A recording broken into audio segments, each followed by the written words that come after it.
Hello, everybody, and welcome to the Blizzard Watch podcast. I'm one of your rotating cast of hosts, Joe Perez. With me, as always, is our editor-in-chief, Liz Harper, and joining us in place of Matt today is Cory. How you doing, guys? Hello. Hello. I'm definitely not just three cats in a trench coat. No, that would never happen. Never in a million years. Well, three goblins. You're very well spoken for it. I mean, well, we got a lot to talk about today. There's a lot of stuff going on, and I guess we'll start with the big one. At least for me, I feel like it's the big one. World of Warcraft and new housing first look preview, whatever they call it. They actually showed off a bunch of the mechanical elements of how you're going to customize your space, as well as what that interface will potentially look like. And obviously this is rough, and what they showed us is early on in the process, but it still looks further along than even I expected. What did you guys think about what you saw? We'll start with Liz. I love it. I mean, they showed off some rooms that all of them looked really interesting. They had a lot of depth. They had a lot of accessorizing. They showed how to move furniture and how you could. The one thing that really stood out here is that you can recolor your furniture. Let's say you have a couch that's blue and you're like, hey, my aesthetic is not blue. My aesthetic is red and black. Take your couch and make it red. And then you can go to the metal trim and say, I don't want that to be gold. I want that to be like a dark black silver. You can do that. You can do that for, I don't know if it's going to be everything, but it certainly looked like most things. I believe Blizzard said new assets. New assets. You can switch the colors, like the main colors and the trim colors. So I saw this and I am like, yes, my dreams of a perfect matching room. Everything will match and coordinate. It is here. It is here in this player housing system. And then my second thought is, when is this coming to Transmog? When? we've been asking for dye for Transmog for a while now, yeah. Ever since Diablo 3 started doing it. Yeah, but this feels like a first step in that kind of technology. And I do understand if it's, if you're making a new asset, you can say, okay, we're making this with dyes in mind. We're making this to where we have sections that are meant to be dyed, and you can change the color of the woodwork, change the color of the cloth, change the color of the metal. And you can coordinate all of that across your whole house. So that was really what stood out to me, that you're really going to go in depth. You can really manage the colors. You can really manage the placement. And you can really nitpick, There's a basic mode and an advanced mode. And if you're in basic mode, it's just like, okay, I'm going to move things around. I'm going to put them there. Fine. And in the advanced mode, you can say, I don't like how tall this table is. I'm going to sink it a foot into the ground. So it's like a short gnome-sized table. Okay. I don't like the placement of this chair. I want to shove it a little into the wall so it's kind of smaller over there. Perfect. You can, I want to change the angle of this table so it's more like a drafting table. Yeah, you can do that. You can do all of these things. So I think it looks really cool. I think it has a lot of depth. I am very eager to make my perfectly coordinated house. We're going to come back to that advanced mode when we come back around. Cory, what did you think? I think that you're never going to see Liz in another raid because she's going to spend too much time adjusting the size of her tables. I Not do that there's that anything with wrong with Transmog. that. Yeah. I already do that with Transmog. I've changed my Transmog like 3 times this week. Yes, you did. We had to wear green for raid night. So, I had to get all that coordinated. But then it was too green, so I had to change to something new today. Yeah, I was going to say the thing that struck me about this is something that I talked about when we originally talked about the idea of player housing way long ago on the podcast, which is when they do it, it needs to be WildStar levels or better. And that's what that advanced mode really is. For those of you that may not know, WildStar was a game that was made by former developers of World of Warcraft and other MMOs for NCSoft that was futuristic sci-fantasy. And one of the things that happened is when you got to level 14, I believe, characters unlocked player housing, and you got a plot in the middle of like space that was a platform that you could build your house and do whatever you wanted inside and outside of your house. There was a maximum level of assets that you could put on there, but you could do things like change where they were, put them in free space, change the size of those assets, and it led to a lot of extremely creative like variations on player housing, and you could invite people over and they could participate in your spaces. One in particular that stands out, one of our friends that used to be with the site and unfortunately is no longer with us, Raids, did what we famously call the Rain Beer Road. And it's where he took a bunch of neon beer signs from the game and made a race course for the hover mounts that you got in the game. And the video's out there. You can actually, if you search Rain Beer Road, you'll see it. It is a phenomenal display of what you could do with very simple things. And when they first started looking at the housing, and before we got to the advanced mode, my first thought was, this is way too simple. And it's like, it'll be great for some people, but I'm not going to engage with this. Then I found the advanced stuff, and those flashbacks of WildStar hit immediately. And I'm like, I can literally control every aspect of everything I put in here. I can shove tables through walls. I can change the way the couches look. I can sync things into walls. I can use snap to grid features. And I instantaneously fell in love with it. I also really enjoy the fact that, and I didn't see a lot about this because they were really focusing on the one room when they were doing like the visual display. But one of the things in what they posted was multi-room layouts. And so like, if you look at like the layouts, there seems to be that you might be able to get a plot that has multiple rooms, which is even better because all the other game housing that I've really encountered, and I didn't get too far into Final Fantasy XIV, so I can't speak too much about that. But like in City of Heroes and in WildStar, you had a room. Even when you did a super group in City of Heroes, you had a big hall. You could artificially try to create rooms with like different assets. But if what they're doing is actually giving you a multi-room experience that you have full control over, that is incredibly ambitious, and I am here for it. I like that a lot. I think you're going to see a lot of people disappear. You're going to see a lot of people disappear into their neighborhoods. You're going to see a lot of people disappear into crafting their perfect experience for what they wanted for their player housing to be. You're going to see people trying to bring Maldraxxus into Westfall. You're going to see people trying to bring Dalaran back. I'm confident in some capacity.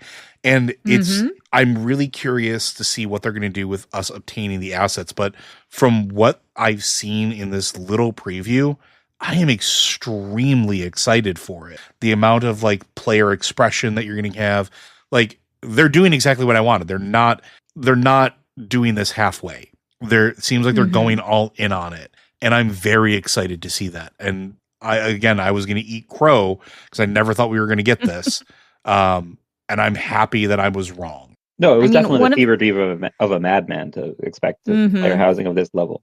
One of the screenshots they do share is a house with 5 rooms in it. There's a big entry and a living room and a couple of bedrooms. So, yeah, we don't know how much control we'll have over the layout, but considering the amount of control they've showed us in design and furniture placement and decor, it feels like maybe we can decide how big our space is. Maybe we can decide how many rooms. Do you want one giant room? Maybe that'll be possible. Listen, if I can have a skeleton pit that I can yell at people to get in the skeleton pit, we're all good. But yeah, I'm curious to see what the layouts are going to be. I'm curious if they're going to do what some of the other MMOs have done, which is if they do offer a multi-layouts, you have a limited choice. Like you could have a 1 room, a 3 room, or a 5 room. And this is what it is, and that's the end of it. And then you can do whatever you want with the insides. Or if it's going to be truly customizable, or if it relies on players to make their own space, like are we going to get walls as an asset that we can divide our own space up? I mean, the only thing missing from this so far is a dance studio. Just going to throw that out there. But you could make that probably with multicolored floor and such. At the very least, you could take a square object and think it through the floor until you have just a tile. From what I can tell from their preview anyways. Which looks amazing, right? Like the control, the customization. You were just talking about a skull pit, and I thought, well, I can finally make a skull throne using some of my favorite skulls. entirely possible. One thing that I saw that I did like is windows. There's a bit of part of the preview shows them moving a window in a wall. So they're placing the window, but as the window moves, the lighting in the room changes based on the light coming through the window. I thought that just looked really nice. The window isn't just a static thing stuck to the wall. It's also has a lighting element that's letting light in, and that can be really interesting in how you're lighting a room. The shadows, the where do you want the bright, where do you want the dark? So I thought that was super cool. And another thing was they mentioned that playing with it, you could do something like take pieces of a bush and turn it into a garland. You can kind of creatively reuse things. And if you can tear apart a bush and make holiday garlands out of it, I bet you can tear apart skeletons and make your own skeleton pit. I mean, finally. The impossible dream. But we'll see what happens with it as it goes forward. I think there's more that they're going to unveil as we move along. I'm excited, honestly, and I'm looking forward to a deeper dive into it. One of the things, like, I know that people joke about, oh, these fireside chats and these dev talks sometimes go into like boring directions. This is one I kind of want to see the technical side of it a little bit too.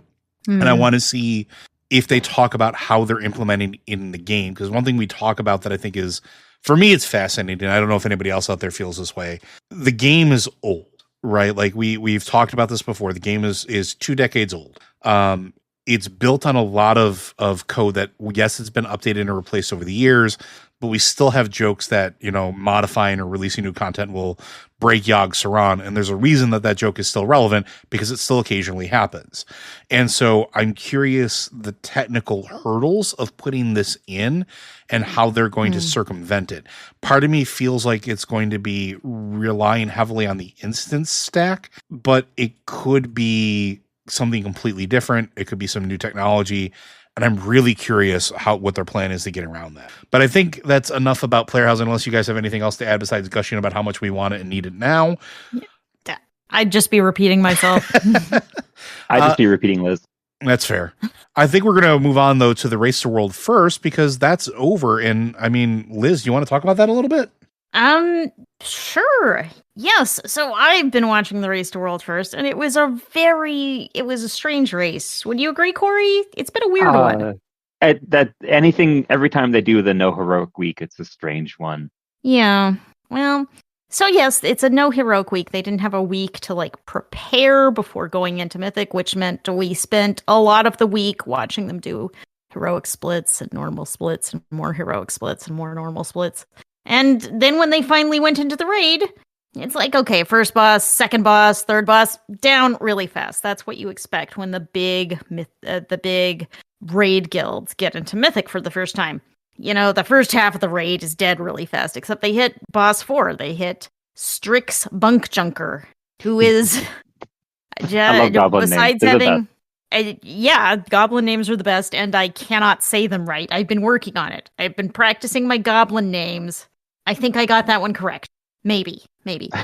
And Strix took over 100 pulls. That's really unusual for a boss this early. And then the next boss, Cory. Who is the next boss? Lockenstock? Lockenstock and 2 smoking barrels. Or Lockenstock and every purple ball known to man. Sprocketmonger Lockenstock. Who was, again, over 100 pulls. And so they kept hitting these very difficult bosses. They got to Mug Z, who's the second to last boss, and also the most well-adjusted ogre we have ever met in the Warcraft universe. And unfortunately, we had to kill him. Sorry. And he took a lot of pulls. I remember Echo took 175 on him. Liquid did fewer than that, but Echo spent forever on that guy. And then we get to Gallywix. Chrome King Gallywix, the last boss. And there had been a lot of rumors about a secret phase, and considering how much trouble everyone had with the earlier bosses, there wasn't a Halandris here, but every boss in the raid was taking, once they hit boss 4, everything was taking 100 pulls or more. And you got to Gallywix, a Liquid killed it in exactly 100 pulls. And when they did, it felt like Liquid, like the guild itself was surprised by this. They were getting closer, wearing Gallywix down, and then they got to 15%, and that was as far as they'd gotten, and they didn't have their timings yet for the other abilities. And Max said something along the lines of, "We're out of strategy now, just play the game." And then they won. Yeah. And that was it. Then they just won, and they played the game and they won. And it's such a perfect quote, and it's beautiful. And it was a great moment of confusion on all their faces when, Gallywix goes past 10% and nothing happens, and 5% and 1%, and then most of the raid dies, and then there's 4 mages left alive, and oops, the boss dies. And then it was over. Yeah, I mean, everyone. So the mythic version of the fight is very different than the normal heroic versions of the fight, in that it starts in the intermission with Gallywix in his robot body, and it kind of adds mechanics. There are lots of things to dodge. That's kind of what it comes down to in the end. You're doing a lot more dodging, and you were already doing a lot of dodging, but dodging and performing and beating the enrage, and it was a tight enrage. He did get to the enrage timer, but it's more of a soft than a hard enrage, so that's why there were still people left alive. Yeah. So, but everyone was expecting more, especially after how hard bosses had been going up to this, and he just kind of died, and there was nothing extra. I think they were expecting, okay, maybe when we hit 10%, maybe when we hit 5%, maybe when we hit 1%, something else is going to happen. Something is going to surprise us and throw us, and we'll have to strategize some more. Yeah, there was like rumors, or like, at least on the forums, everybody was expecting there to be like a hidden phase on Mythic for Gallywix, because he feels like that kind of fight. And also, yeah, go ahead. Also, his dungeon journal wasn't filled out for Mythic, so which is the thing they've done a lot with their Mythic fights. And it's been a minute since we've seen a Mythic only phase, though. Like, I don't remember the exact last one, but Gul'dan had one where you fought Illidan, and Jaina. Did Jaina have a Mythic only phase? The Ogre Raid. Ogre Raid had one as well. Oh yeah, N'Zoth had one. N'Zoth was the last one. Yeah. And then on Sylvanas, she died at a different health percentage in Mythic. It's like, what, did she die at 10% in normal or 5%? Yeah, they gave her another 5% health, which meant that you had to execute blah, blah, blah, because you only had 4 platforms worth of time. So it's everyone's favorite kind of like surprise gotcha moment that isn't so much a surprise gotcha moment anymore, because we're all kind of, everyone's hoping for it, and they never give it to us, maybe because it's too hard to code, or because so few people in the player base are actually going to see the Mythic only phase.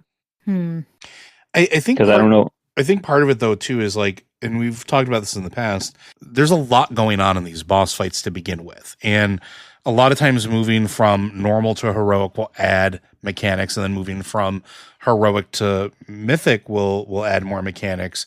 And there's a threshold, right? There's a certain threshold where it just becomes unreasonable to expect anybody, whether they're a professional raider that's doing this full time or not, to sort of adapt to that.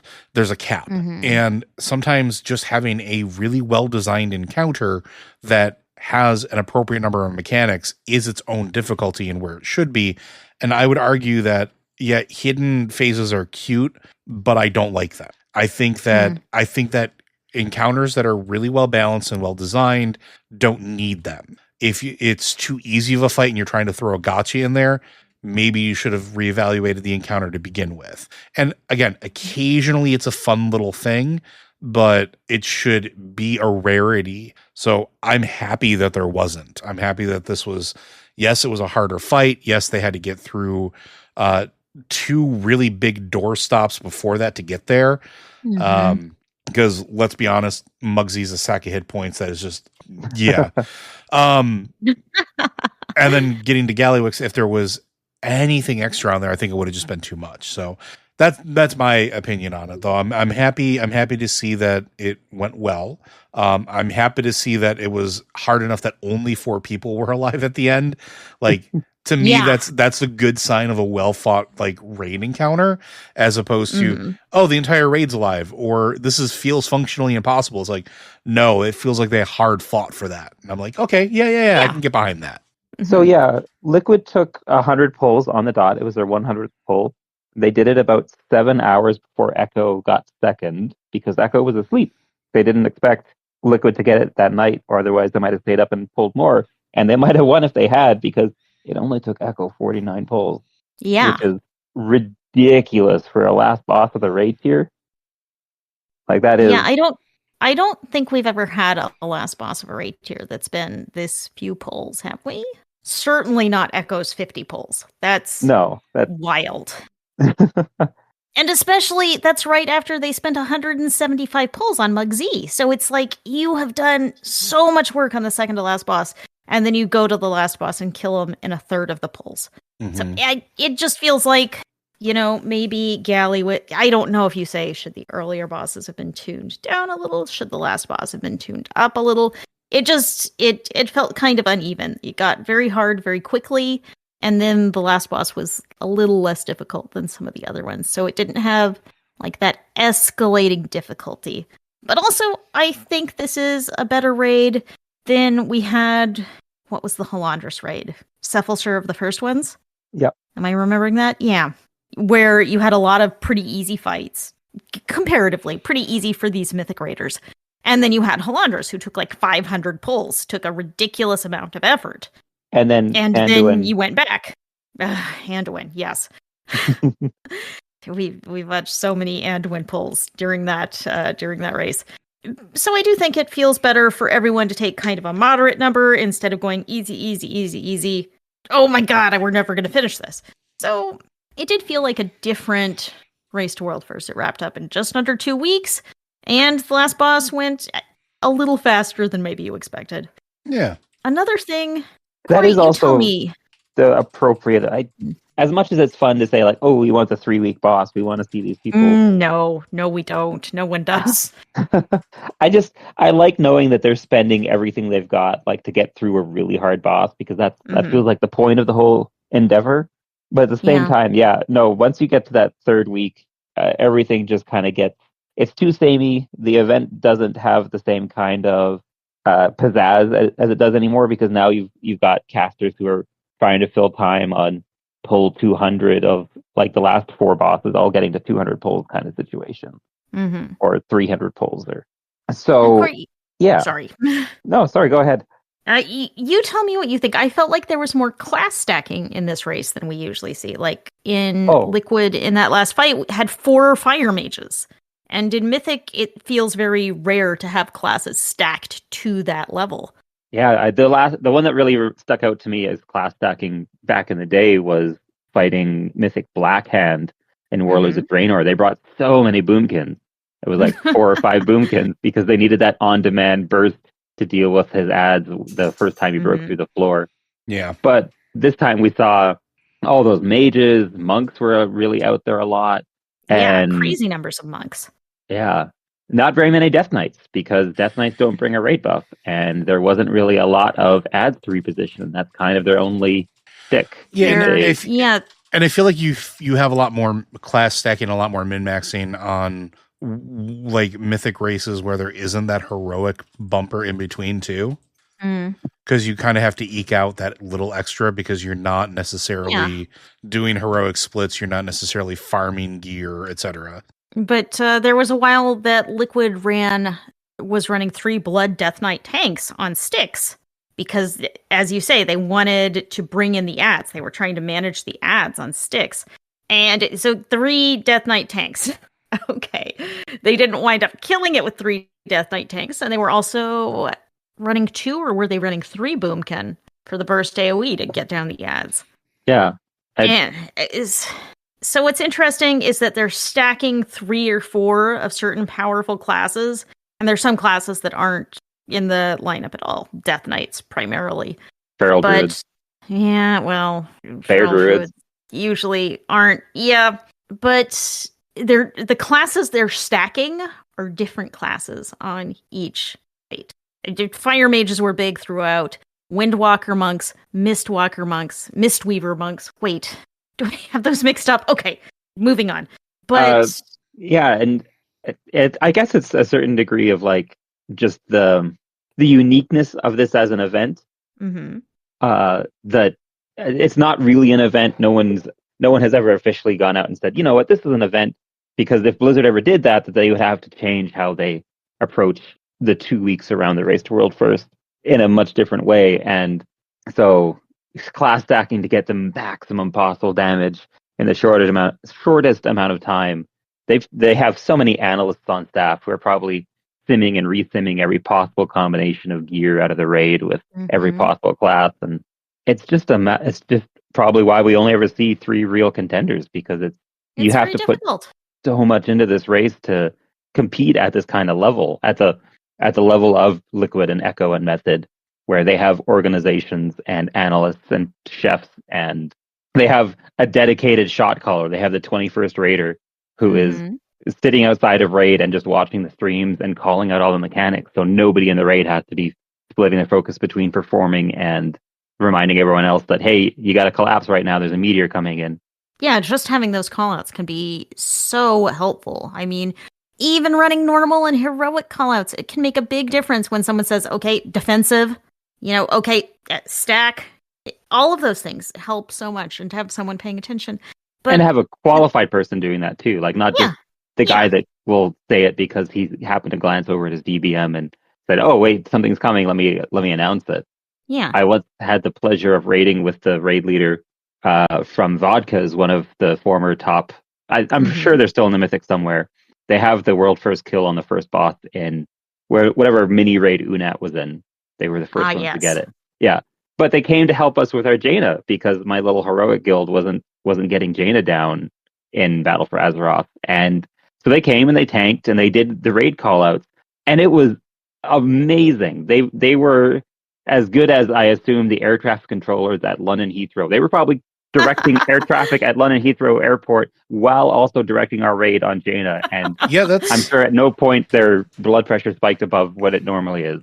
You're not wrong though in that comparison. And I don't want to dwell on it too much, but like way back in the day before like this was super televised, that's how like server first like guilds ran their raids for stuff, right? Like you called out everything. Even if you had timers for it, you were, like you said, that air traffic controller, that perfectly calm individual that like took control. And even in our raids, like even at like the heroic level and even at like just a base level, if you're raiding in World of Warcraft, everybody I'm sure has an opinion on this, but I'm curious, like for those of you at home that raid, how much easier or better did you feel a raid went when you had somebody casually, calmly calling out what was coming, that you knew what was happening, because you didn't have to watch timers, you didn't have to get caught off guard by, but you had that enough time to prepare for it.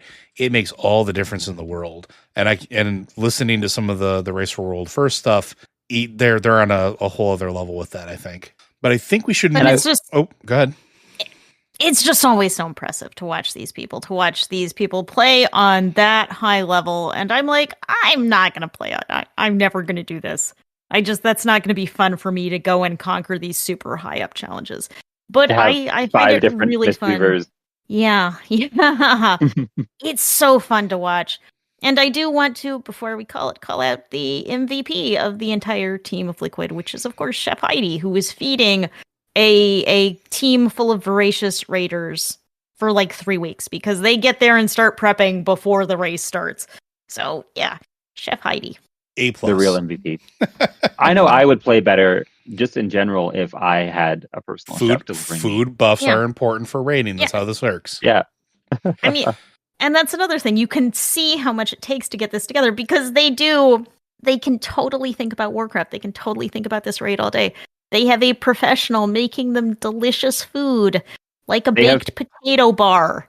They have people telling them, don't drink an energy drink past this time, because guess what? Bedtime is 9 p.m. or bedtime is midnight, and you have to be up at 8 a.m.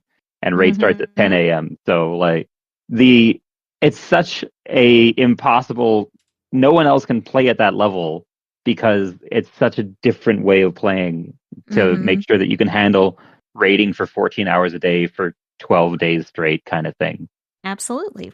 And I kind of like, as fun as the grassroots Race to World First is, that this is just a community thing and the community is having fun and all that. for their body's sake, I kind of wish that Blizzard would find a way to step in and regulate this a bit, just so that we could, I don't know, a tournament realm or something, so that we could skip all of the stuff around it that isn't just race to world first. And I don't know if that would make it better if it was just like, here's a week on a tournament realm where you all have the same gear level, bosses are tuned for this gear level, everything starts at the same time, and we're not going to release a hotfix that benefits EU or NA depending on what time of day we release it, because that has happened before where Echo has gotten a kill over Liquid, or Liquid has gotten a kill over Echo when they hotfix the boss at the wrong time for them and the right time for the others. Mm-hmm. But I could talk about this forever. The Race to World First is super fun. Blizzard maybe step in and save some guys' livers, and we'll see you in the next raid for sure, because I'm always going to watch it. Indeed. Well, the Race to World First was definitely a big bit of news, but it's not the only stuff happening in World of Warcraft. The WoW Classic Anniversary, or WoW Classic Phase 3 Part 1 will be going live at the time of this recording. It'll be 2 days from now, so it'll be on March 20th. And there's a couple things coming with it. First of all, Blackwing Lair Tier 2 sets in the Dark Moonfair Part 1 will be going live with it, which I think is great. Blackwing Lair was one of my all-time favorite raids in Classic. I really enjoyed that. So it's really exciting to see that. And Arathi Basin Battleground coming with the PvP rank increase to 14 in Part 2, which will drop on April 3rd. Arathi Basin, another absolute staple of vanilla WoW. Yeah, that's pretty exciting. I haven't really been playing Classic at all. It's not something I don't necessarily want to dive into, but I one of my employees is into Classic, and listening to him get really excited about this reminds me of when we were excited about it back in the day. Makes me feel old, but it also makes me feel good. Arathi Basin is probably my favorite ever battleground, so that they're finally getting back into it is, of course, the best news. I've never been the Classic guy. I played Classic when it was vanilla. I moved on. We moved on from that. I'm happy living in the future. But at the same time, every once in a while, you get exposed to just enough Classic news, or you see some people talking about like hardcore characters, and you see all their little fun last words, and you say, "Wait a second, I could do that." And then you have to remember that you have responsibilities, and you don't have time to level a hardcore Classic character anymore. I mean, the one thing that does really get me right now is Season of Discovery, because they are exploring whole new realms here. Yeah, and I think that's one of the interesting things. We talked about it before. It's sort of like that divergent development path that makes it so much more than just being a rehash of vanilla WoW. So it's exciting to see what things get tweaked and things that happen there. Like in this case, we have WoW. It's this Season of Discovery Phase 8 is going live on April 8th, I believe it is, with the Scarlet Enclave raid going live shortly thereafter, which that's a whole new thing, isn't it? That is an entirely new raid, all from the ground up. I mean, I'm sure there'll be reused assets, but to a degree. It's exciting because this is this whole new place we don't know anything about. I'm like, I want to go and explore this place and find out what's going on and what's in this raid and what kind of challenges there are. But it's on Season of Discovery servers, and I only have so many hours in the day in which to do things.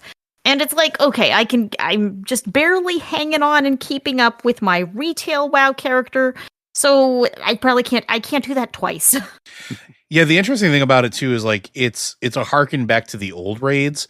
So Matt and I gush about this a lot, and you guys do as well when you chime in. But like Upper Blackrock Spire was a raid, Strathholm was a raid at one point, Skullomance was a raid at one point.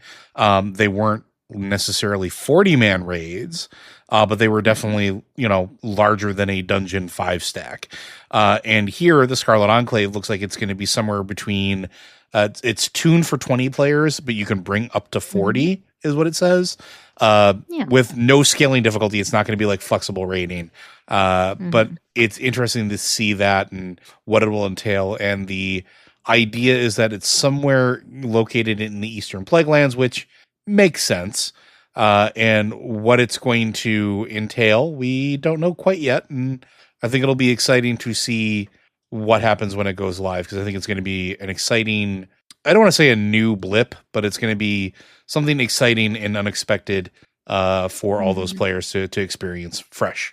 So you're saying that you're going to be excited to discover it? Yes, Cory. That's probably only the millionth time anyone has made that joke. I am sure that there's a big sign up in Blizzard headquarters saying no one may ever make the Discover joke. Don't maybe tap the sign again.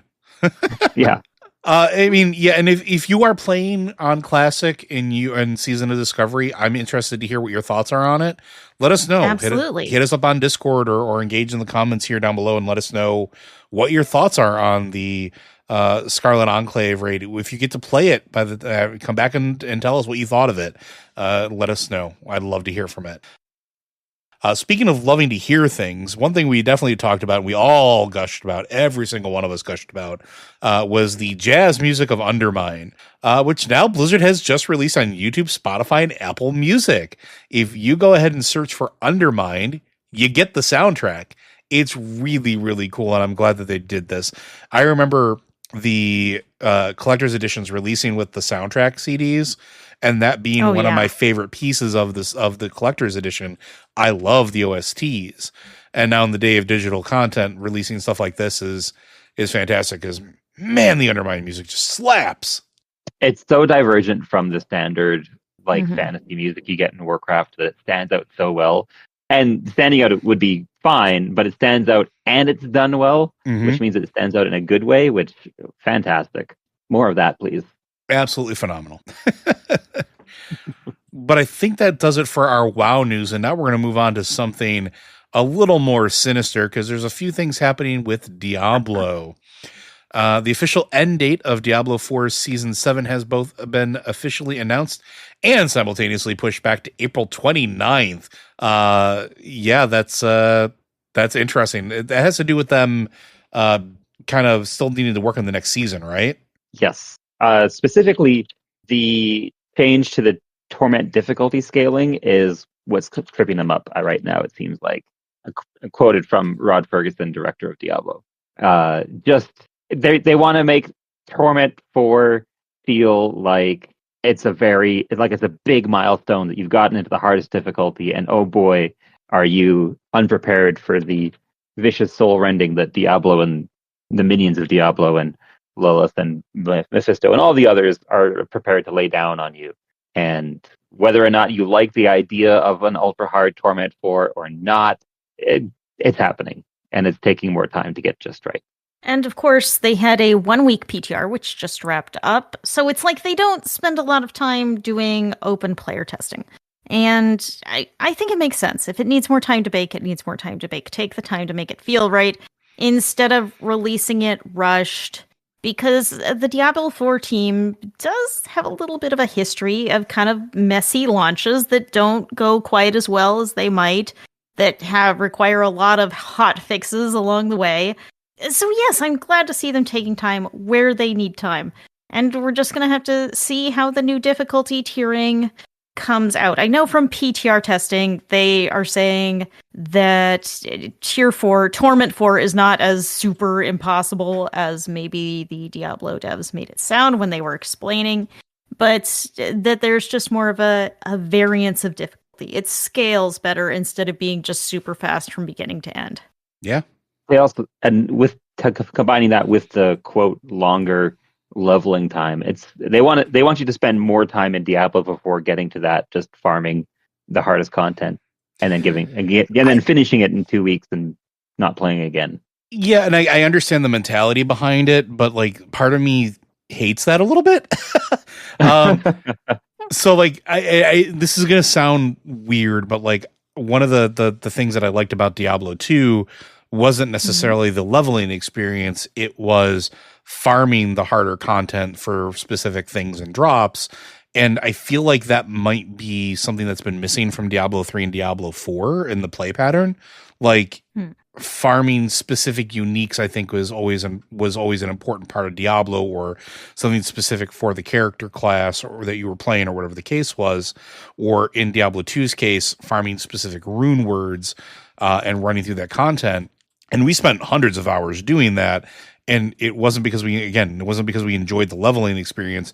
We enjoyed the loot grind, the loot pinata grind at the end of it, at doing that max level stuff. And them sounding like through Diablo 3 and now Diablo 4, sort of taking the opposite approach of that, which is we want you to take longer to get there so that you have more time in game, not less time that you're out of this game playing something else.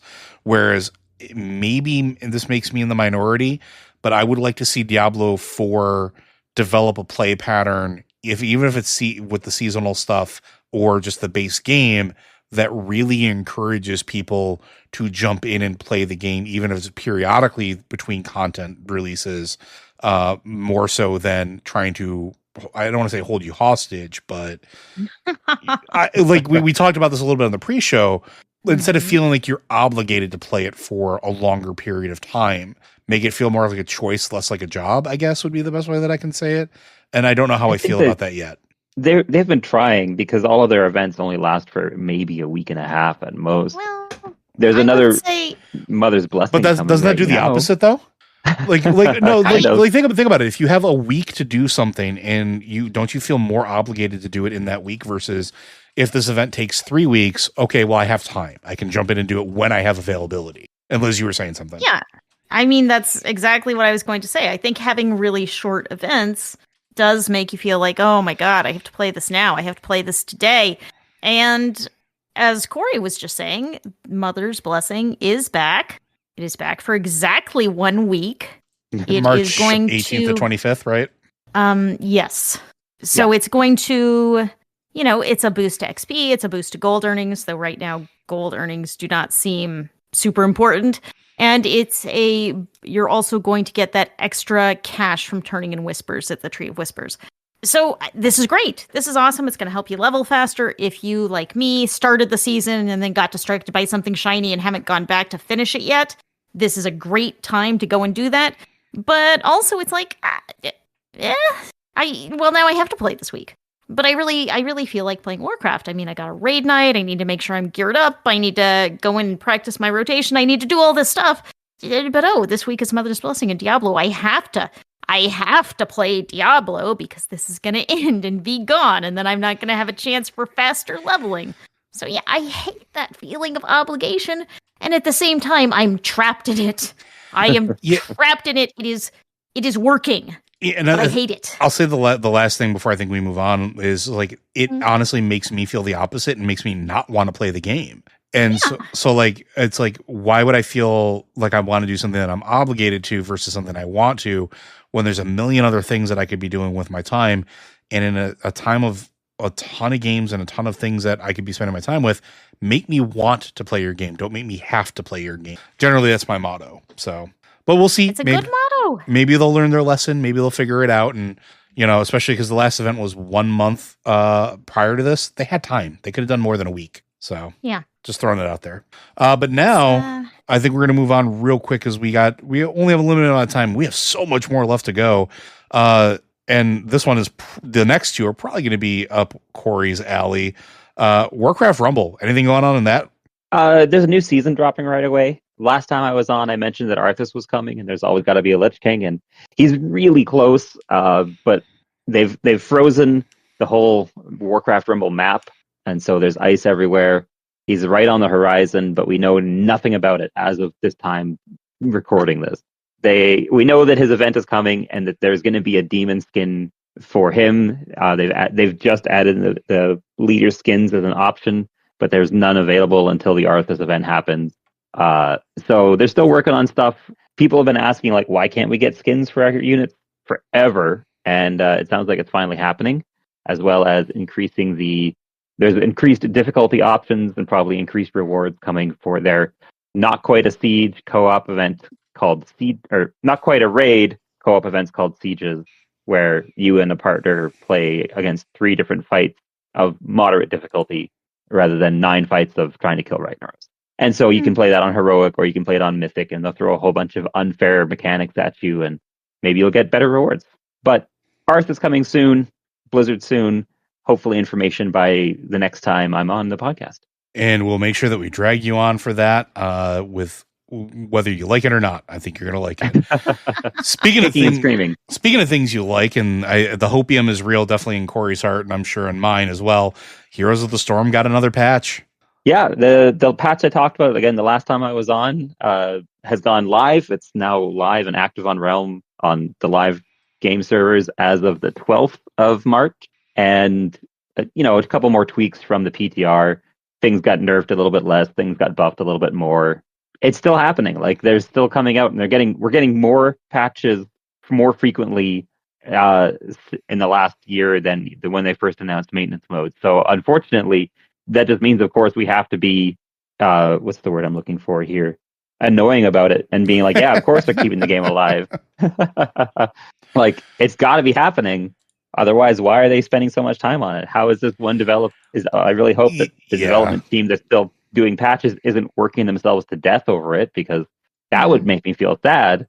But hopefully they're getting enough time and compensation from Blizzard to keep working on this game. And maybe at BlizzCon 2026, they'll have a big fun announcement of Heroes 3.0. I think we're on 3.0. It could be 4.0, honestly. Who can remember? All I know is I need this game to not be in a maintenance mode anymore in the near future. Blizzard, please stop toying with my heart. I would go ahead. Galliwix just got a big cool mech. Put that in Heroes of the Storm. Lilith exists. Put her in Heroes of the Storm. There's new heroes popping up in Overwatch. They deserve a spot. There's so many things that we can do with this. Blizzard, please. Anyway, moving on to other. That's fair. That's fair. The Microsoft family of characters could be ported into this game. At this point, I mean, I would roll my eyes a little bit about whenever Call of Duty Operator gets added, but Master Chief is pretty cool. Crash Bandicoot. On that note, when on the Bandicoot note, we're going to move on. Hearthstone. There's some stuff going on in there, and I'm going to turn to Liz for some explanation. Yes, the next Hearthstone expansion, Into the Emerald Dream, is coming out next week on Tuesday, March 25th. It is, as you might have guessed, Emerald Dream themed, and expansions are really on rails at Hearthstone, which I don't mean in an insulting way. It's just you always know what you're going to get with an expansion, and it's the theme and the exact style of the cards that are always that's the surprise, not the fact that there's an expansion with 100 and something new cards. And we're going to get to play all of that next week, except you may be able to get to play it a little bit early because the pre-release Tavern Brawl is live this week. And during the pre-release Tavern Brawl, you can open packs you've purchased and use them in Brawl decks. It is, unfortunately, a Brawlesium style brawl, which means I hate it. Sorry, Brawlesium style brawls mean that instead of going in and just playing the Tavern Brawl, it has an entrance fee. And sometimes that can work out, and you pay the entrance fee, and then as you play, you will earn packs and rewards that are worth what you paid to enter it. But I'm not very good at Hearthstone. I mean, I enjoy playing Hearthstone. I'm not good at Hearthstone. But the thing is, you pay either in gold, which is the in-game currency, or you pay in rune stones, which is the cash currency. So you're paying something to enter this, and then the more you win, the more prizes you get. Packs, cards, etc. But if you lose, it's 3 losses and you're out. And if you just do the 3 losses and you're out, then you've paid more to get in than you're getting back in rewards. So I find these brawls extremely frustrating, but it's nice that you can jump in and open packs. Blizzard used to do this thing called Fireside something that were in-person events. And if you went to one of these in-person events with your computer or your iPad or whatever, you could open all of your packs early at these special in-person events. But of course, COVID came along. That died off. But now you can do it during these pre-release weeks. So open your packs, have fun. The first entry into this Tavern Brawl is free, but after that you have to pay. You also can pick up some packs this week by watching on Twitch, both the Great Dark Beyond packs, which are the current expansion, and several Emerald Dream packs. You get packs for every 2 hours you watch, up to a total of a maximum of 10 packs. So if you are enjoying Hearthstone, watch some of the creators out there playing with some of these some of these Into the Emerald Dream packs and see what the game is going to be like. So yeah, it's pretty good time, despite my hatred for Brawlesium. Fair enough. Say PAX again, Liz. It hasn't quite lost all meaning yet. PAX? It's a lot of PAX. It's a lot of PAX. They're packing it in. Bum. Speaking of packing, here to add. Go ahead. Cory is here with us to add all of the puns we otherwise do not have. That is the quality content we get with Cory. Well, speaking of quality content, Overwatch 2 has some updates coming, which take that with however you will. We have another mid-season collab crossover coming, which is with Les Seraphim, which I think is like a French female group pop star type thing. Or aren't they K-pop? This is actually... Are they K-pop? I think so. It's not my scene, but I'm pretty sure they were the ones that came to BlizzCon 2023 as well. Yes, they are. That's right. This is also their second collaboration with Overwatch. So yeah, which more stuff, more skins, more things like that. If you are interested in that type of thing, the Freya, which is the new hero playtest, will be coming the weekend of March 21st, so 21st, 22nd, 23rd, and 24th. The 6v6 open queue, which is not Overwatch Classic, and I'm air quoting that, was it includes perks that you can have, a 2-tank maximum, and will be available between March 18th and to April 21st, which is just one step closer to it becoming a permanent thing in Overwatch 2, because again, they realize people like 6v6, because despite all the negativity, Marvel Rivals is still doing great. And then there's the Overwatch Classic GOATS event, which I know very precious little about. That will be going live March 25th to April 7th, if that is something you're potentially interested in. That actually is a GOATS style event where you run with 3 tanks and 3 supports. I think I have that right. And it's classic. It is classic Overwatch with classic stuff, classic heroes. So that is the classic that some of us wish was still the game. Good old push piles. And then Normal Watch will be available April 1st through April 7th, which is a full commitment to the April Fool's bit of Googly Eyes. Well, that's going to be there. Absolutely ridiculous balance changes. Yep, sure. Mechanics that shouldn't exist, but we're going to have them anyway. Yep. Normal Watch is just pure, utter nonsense, and actually does sound like a lot of fun. So if that's something you are interested in, it will have rewards. There will be different skins available. I think the Rainy Ducky Orisa skin is going to be available as a reward, and possibly some other more humorous ones as well. So I mean, at least they still have a sense of humor about it, which I'm happy about. 100% on board with that. More games should take themselves less seriously. Agreed. At least some of the time. Maybe not all the time, absurdity, but what was it that Liz said on the pre-show? Games should be fun. Yeah. That should be why we're playing games. We should, if we're having fun, let's keep having fun. And if we aren't having fun, let's do something else. Yeah. Speaking of doing something else, I'm going to move over to Liz so that Liz can do that thing where we talk about you wonderful supporters out there. So Blizzard Watch is made possible by your support on Patreon. It lets this site and community continue to thrive and grow. It makes these podcasts happen.